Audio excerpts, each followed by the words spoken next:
Hello दोस्तों, आज मैं आपके लिए एलडीसी टाइपिंग टेस्ट के लिए कुछ इम्पोर्टेंट चीज़ें लेके आया हूँ जो आपको बताऊँगा कि क्या ज़रूरी है क्या नहीं है।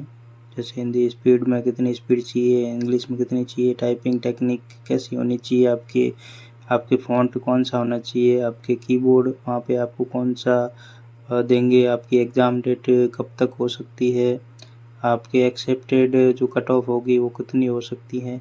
सारी जानकारी मैं आपको मेरे चैनल पे दूंगा और आप मेरे चैनल सब्सक्राइब कीजिए और लाइक कीजिए और आगे शेयर कीजिए, अपने दोस्तों के साथ शेयर कीजिए।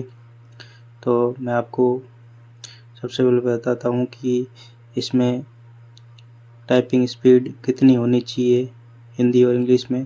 तो टाइपिंग आपके इंग्लिश में 50 WPM स्पीड होनी चाहिए और हिंदी में आपकी टाइपिंग 40 WPM स्पीड होनी चाहिए। WPM का मतलब होता है कि आपके पर मिनट में 50 शब्द और 40 शब्द होने चाहिए। दोनों में आपके जो लिमिटेड जो शब्द होते हैं वो आपके फिक्स होंगे, लिमिट होंगी। इंग्लिश में 500 शब्द और हिंदी में 400 शब्द। और आपके कोई भी वर्ड है जो रिपीट नहीं होना चाहिए। अगर आपका कोई वर्ड गलत हो गया तो उसको वापस आप रिपीट नहीं कर सकते। अगर रिपीट करते हो तो वो गलत माना जाएगा, वो गलत काउंट ही होगा।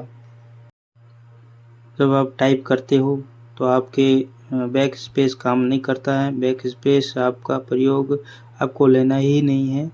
जितना हो सकता है अगर आप घर बैठे प्रैक्टिस करते हो तो बैक स्पेस बटन निकाल दीजिए और उसके बाद ही प्रैक्टिस कीजिए ताकि कम से कम आपका बैक स्पेस यूज हो। और अगर आपको 50 WPM की स्पीड चाहिए तो आपको वो ऐसी टाइपिंग करनी है जिससे स्क्रीन पे आप ना देखें और ना ही कीबोर्ड में देखें, सीधा आप टाइपिंग और अपने मन में टाइपिंग। कीबोर्ड अपने को याद रहना चाहिए। कीबोर्ड अब वहाँ पे आपको कौन सा दिया जाएगा, वो दिया जाएगा डेल KB 216 कीबोर्ड होगा जो आपके ये जो सामने दे रखा है इस तरह का आपको दिखाई देगा। ये ज़्यादातर फिक्स है, 99% यही मिलेगा आपको। तो आप इस पे ही ट्राई करें, दूसरा कीबोर्ड यूज कम करें। और प्रश्न होगा आपके पास कि फ़ॉन्ट कौन सा उपयोग करते हैं। तो फ़ॉन्ट हमेशा कैलिबरी बॉडी और कुर्सीदेव हिंदी में उपयोग करते हैं। जो कॉपी सेट होगी वो कैसे चेक होगी, तो आपके कोडिंग के आधार पर कॉपी चेक होगी। जैसे राम तो उसकी सही कोडिंग होगी आपके हिंदी फ़ॉन्ट में JKE, उसकी जगह आपको राम लिखा जाए। दूसरा कोई तरीका आप अपना नहीं सकते, वो काउंट नहीं होगा। तो उसी कोडिंग में आपको टाइपिंग करनी है। टेस्ट टोटल 100 नंबर का होगा। 25 में आपके स्पीड टेस्ट होगा, 25 में इंग्लिश का स्पीड टेस्ट होगा, 25 में आपकी हिंदी एफिशिएंसी होगी, 25 में आपकी इंग्लिश एफिशिएंसी होगी। अभी मैं आपको स्पीड के बारे में बताऊंगा, अगले वीडियो में आपको एफिशिएंसी के बारे में बताऊंगा। मिनिमम मार्क्स आपके 9 नंबर लाने हैं पर सब्जेक्ट में 25 में से। तो 25 में से 9 यानी 9 इंटू 4 यानी 36 नंबर आपको 100 में से लेके आने और पर सब्जेक्ट में 9 नंबर। और आपके जो रिजल्ट है उस कितने टाइम में आपका जो मिलेगा, आपको टाइम कितना मिलेगा, वो लगभग आपको 45 दिन मिलेगा। 15 अक्टूबर से लेके 15 नवंबर के बीच कभी भी आपके बुलावा आ सकता है। तो आप टाइपिंग के लिए तैयार रहें और कोचिंग करते रहें। कितने गुना आपको बुलाया जाएगा, तो टोटल आपके पास पद 4200 है तो 4200 इंटू 3 गुना आपको बुलाया जाएगा, मतलब 12,600 को आपको बुलाया जाएगा। और डॉक्यूमेंट वेरिफिकेशन के लिए आपको 1.5 गुना के लिए बुलाया जाएगा।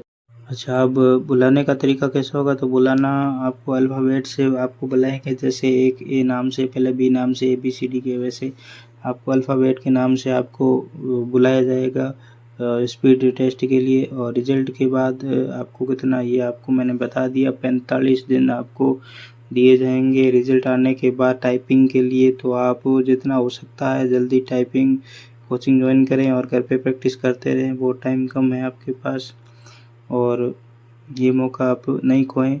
तो घर पर जब आप प्रैक्टिस करते हो कोचिंग के अलावा तो 1 घंटा 20 मिनट, फिर 2 घंटे रेस्ट किया करो, फिर 1 घंटा 20 मिनट या 15 मिनट या फिर 2 घंटे रेस्ट किया करो। इस तरह आप प्रैक्टिस कर सकते हो घर पे।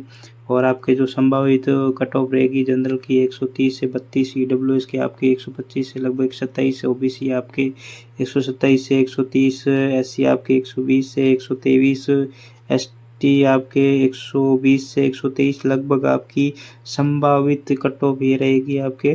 तो आप जितना हो सकता है इस कट ऑफ में आप हो तो 19-20 हो सकती है। तो इस आप में जितना भी आप नज़दीक हो तो आप टाइपिंग ज़रूर करें। धन्यवाद। आगे शेयर करें, सब्सक्राइब